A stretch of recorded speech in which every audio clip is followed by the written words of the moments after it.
Hi everyone! Welcome back to another hopefully exciting devlog episode.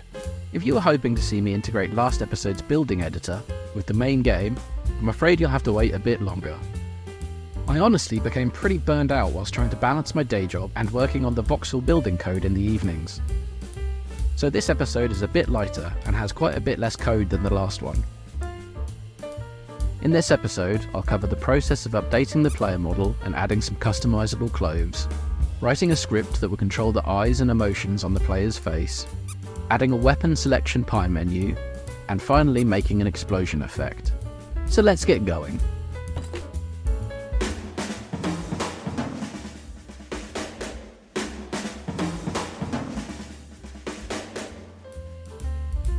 In the last episode, I'd done some work updating the player model, and now it was time to retopologize and rig it. I started retopologizing the mesh in TopoGun 2, which is rather old at this point and it has been superseded by TopoGun 3, which I don't own. But fortunately, as I was working on this process, a humble bundle dropped that included RetopOflow, and whilst it's still missing a couple of features I'd like, RetopOflow made the process a lot easier. Once I'd retopologized the mesh, I ran it through Substance Painter just using a standard flesh material. I used the curvature and ambient occlusion maps to add some red highlights to hopefully give the skin a bit more of a lifelike look. Now that I had a retopologized and textured character, it was time to rig the mesh. I started off with a Blender meta rig,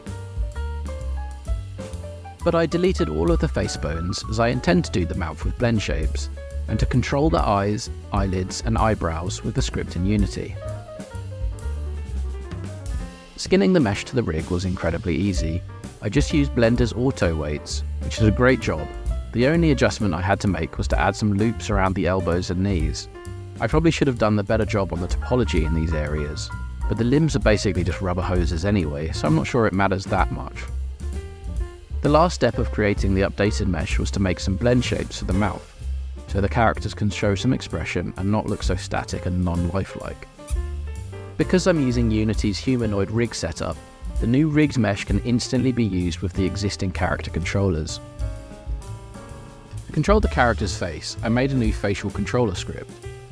To make the eyes point in the right direction, I make an empty game object for the character to look at, and generate a forward vector for each eye by subtracting the target's world position from the eye's world position. This is then converted to a quaternion for each eye's rotation. To get some realistic motion on the mouth and eyebrows, I combine a few cosine waves together to create a realistic noise pattern. If I had just used a single wave, the expression would just lurch back and forth between two extremes. I then use this noise wave to interpolate between a minimum and maximum emote value for the mouth and eyebrows. These are configured in the inspector in a list containing each emotion. It's worth noting if you're not familiar with context menu tags, they are incredibly useful for testing C# methods. By simply adding the tag above a method, you can trigger it from the inspector. You can even use the context menu methods in the editor when the game isn't running.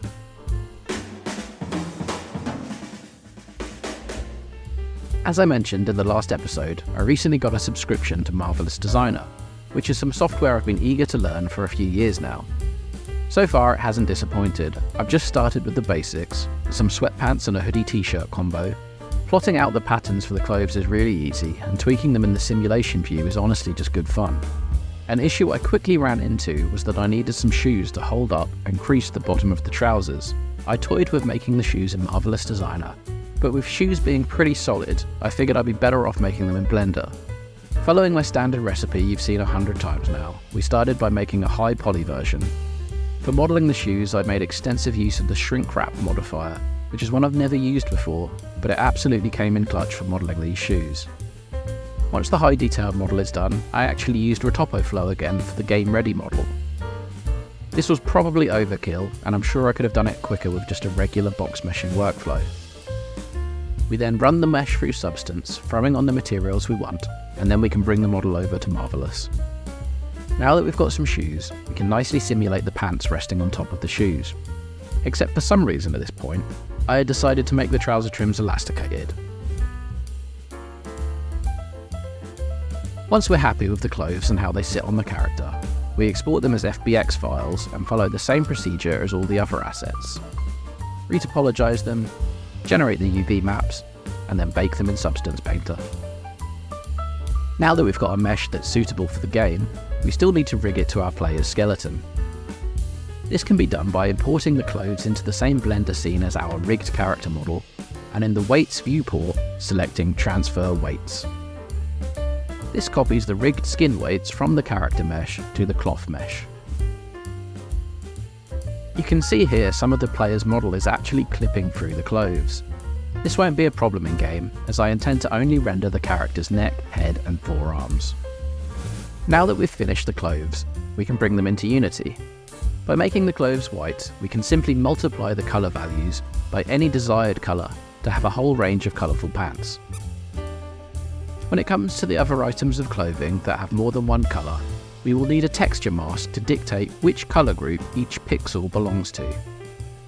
We will use the blue channel for our colour mask, as Unity doesn't use that channel by default in the standard material texture mask. We can make a very simple shader graph that interpolates the tint colour between two values depending on our texture mask. And then we have fully customizable clothes. Now the shoes have 3 different colour options. The shader for these is the same as the other clothes shader, but I will also be using the green channel as a second texture mask to add an extra colour option in.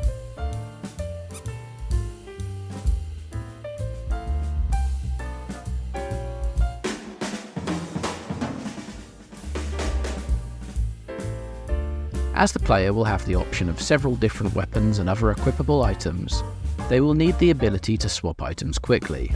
On PC, this is easy just to hook up to the keyboard number buttons, but when using a gamepad, the number of inputs is much more restricted, so I'll need to make a menu. I decided on a pie menu as they are very intuitive and easy to use. I started off by making some 2D meshes in Blender, and then writing a script to apply these meshes to some canvas renderers in Unity. Then by reading the analog stick's input from the gamepad, I can measure the angle of the input and then scale up the selected segment. If the user changes the selected segment, I scale the previous selection down using a nice bounce animation from the .tween package. When the user releases the item select button, an event is triggered that will be picked up by a player script to change the equipped weapon or item.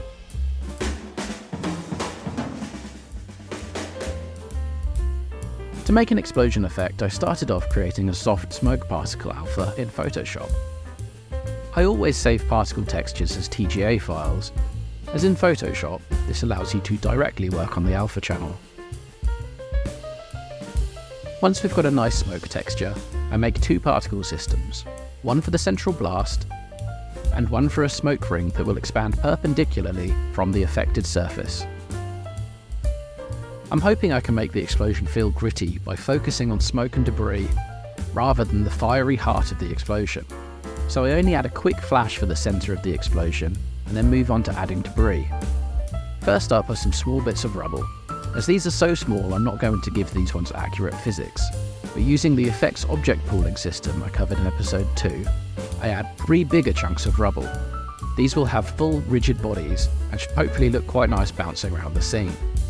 As a final flourish, I add 3 bright particles to represent some embers being flung from the explosion.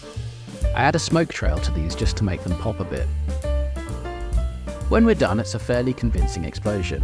Now in the final game, I'd love to add volumetric smoke, but that'll have to wait for now. And once again, we've reached the end of another thrilling episode. I'll get back to working on the main core of the game next episode, I promise. I just needed to take it easy for this one. Bye for now.